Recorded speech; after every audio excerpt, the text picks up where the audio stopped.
Just delay， 各位观众朋友，大家好，欢迎您收看藏人行政中央电视台本周西藏华语新闻节目，我是主持人卓玛。本期的主要新闻有：世界各地的藏人庆祝达赖喇嘛尊者86岁华诞；达赖喇嘛尊者和藏人行政中央悼念喜马偕尔邦前首席部长逝世；达赖喇嘛尊者重申将继续推动慈悲事业；噶夏任命新的政治秘书长和官方发言人。德国议会议员祝贺思政边巴次人，藏医与历算学院祝贺思政边巴次人，驻日内瓦办事处发布有关中共在西藏实施暴行的报告，驻北美办事处举办会议讨论中国在西藏实施的破坏性政策，驻伦敦办事处举办会议讨论达赖喇嘛对环境保护方面的贡献。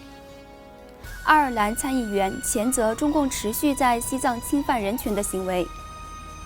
下面请看详细内容。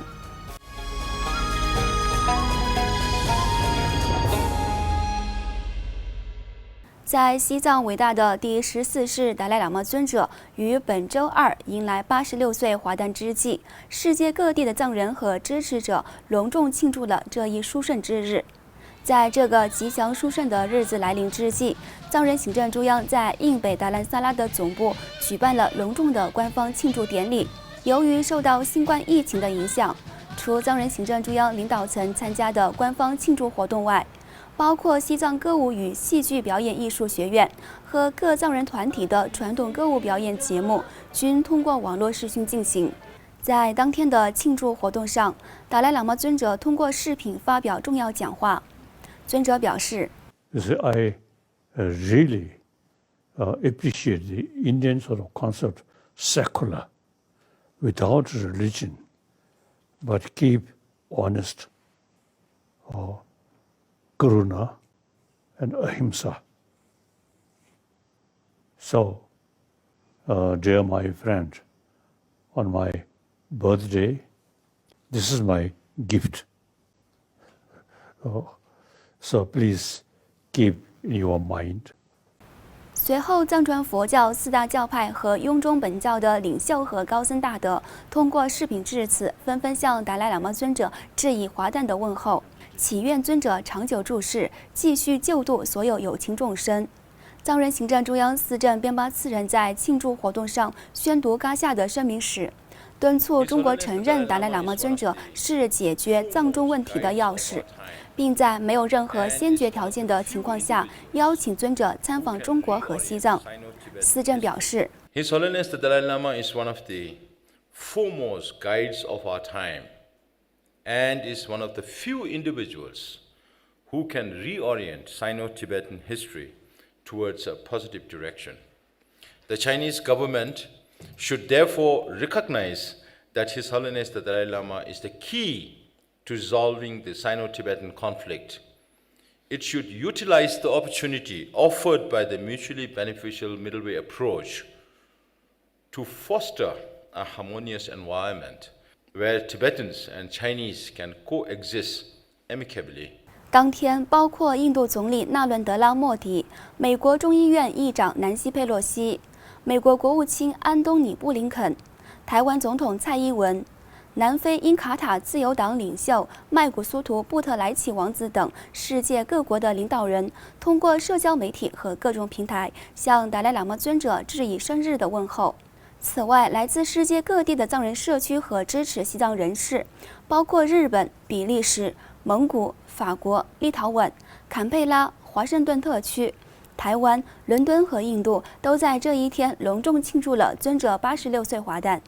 达赖喇嘛尊者随后通过网络视讯对所有在他86岁华诞时表达问候的人们表示衷心的感谢，并重申将注视到110岁左右。尊者指出 And more people sincerely express that way, then that gives me determination, inner strength. I must live long as much as sort of life possible. So according some my also the dreams and some sort of predictions. My life 110, and some say 113. So you see, more people,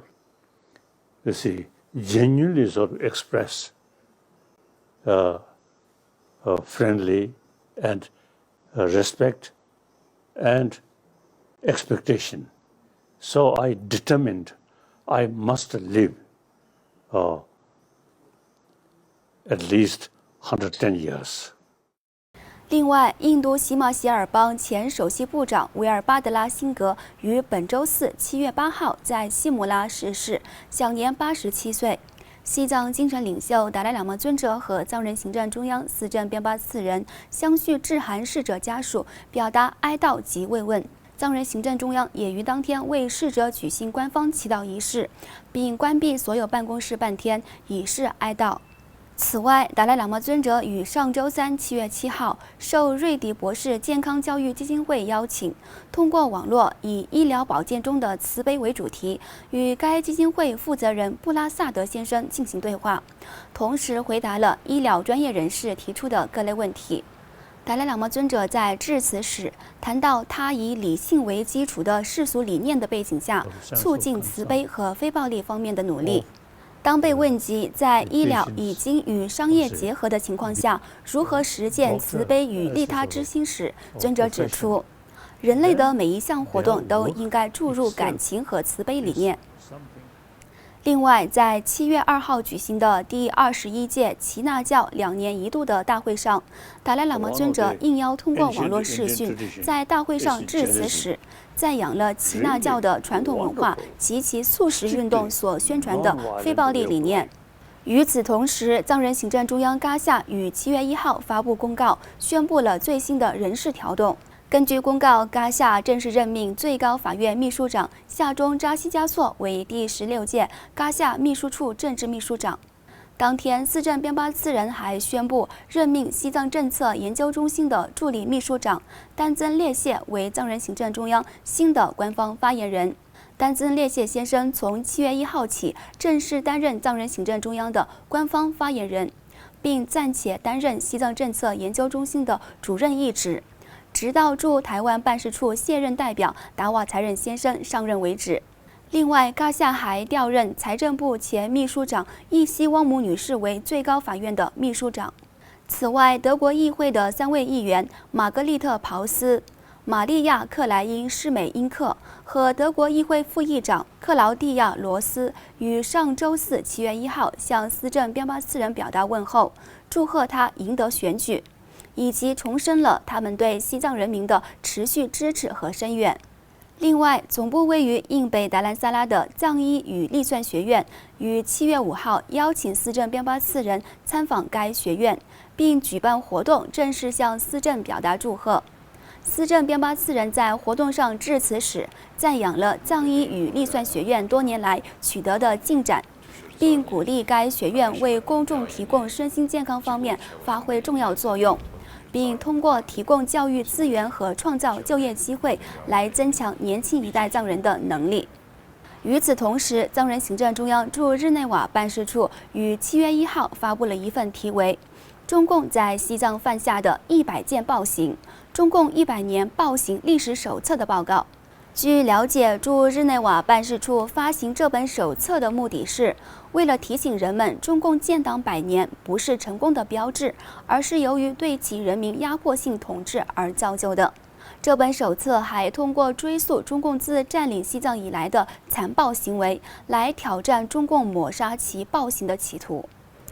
此外，藏人行政中央驻北美办事处于6月30号中共建党100周年前一天，与新成立的光传媒联合举办了一场关于中国在西藏实施的破坏性政策网络研讨会。据了解，这场主题为“100年中国，中共100年”的研讨会是世界各地的中国民运人士和学者就中共在100年里的邪恶影响而进行100小时研讨活动的一部分。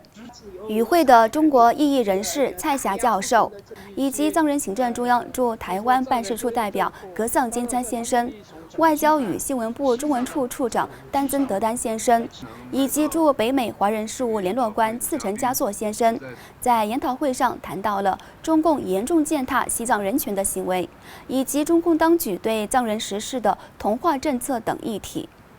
另外，在达赖喇嘛尊者86岁华诞日当天，驻伦敦办事处举办了一场题为“达赖喇嘛尊者就环境和气候问题向世界发出呼吁”的网络研讨会。据了解，这次活动是为了纪念达赖喇嘛尊者对人类的核心价值观的贡献，以及在环境和气候变化方面的倡议。今年联合国气候变化会议将在英国举行，人们期待各国政治家、外交官和国家元首将集中精力就净零排放率和应对全球气候变化方面达成协议。请继续收看今天的最后一则新闻。爱尔兰共和党参议员马尔科姆·伯恩于上周一7月5号在爱尔兰议会上议院发言时，谴责中共在西藏、香港和新疆实施的种族灭绝政策和侵犯人权的行为。伯恩参议员表示，那些试图为北京的行为辩护的欧洲议会议员们必须被追究责任，欧盟及其成员国也必须决定他们是否同意这些观点。观众朋友，以上就是本期节目的全部内容。欲了解更多有关西藏境内外的讯息，请登录屏幕下方的网址。感谢大家的收看，我们下期节目再会。